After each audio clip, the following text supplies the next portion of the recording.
Alam mo bang may bagong ipinapatupad ang Bureau of Fire Protection sa pag-secure ng inyong Fire Safety Evaluation Clearance, Fire Safety Inspection Certificates, at iba pang mga kaakibat nitong BFP Clearances at Certificates. Mas pinadali at hassle-free ang bawat transaction sa BFP dahil sa Online Fire Safety Inspection System o ang FSIS. Kinakailangan niyo lang mag-login sa fsis.e-bfp.com gamit ang inyong smartphone o laptop. Available din ito sa eGovPH na mobile application.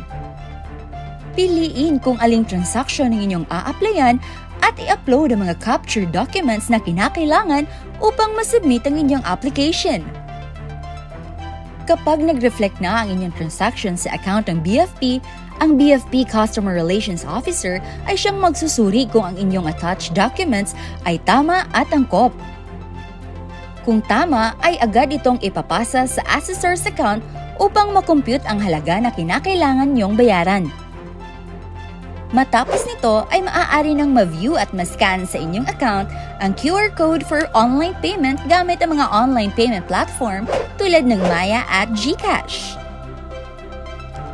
Kapag matagumpay ang pagbabayad online, ay agad nyo nang makikita sa inyong account ang order of payment slip at ang official receipt na may national series number.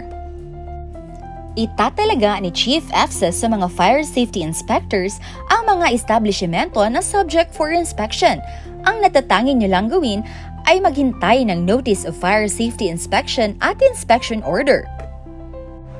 Kapag nakapag-conduct na ng fire safety inspection at walang violation ng inyong establishmento, ay aaprobahan ni Fire Marshal ang inyong application at makikita nyo na sa inyong account ang inyong digital issued certificate.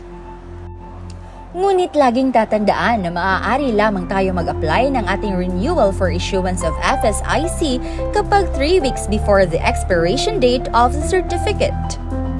Kaya ikaw na nasa tahanan, trabaho o saan mang dako ng bansa ay maaari ka na makasecure ng inyong mga clearances at certificates sa Bureau of Fire Protection. Tumawag lamang sa pinakamalapit na fire station sa inyong lugar para sa karagdagang kaalaman.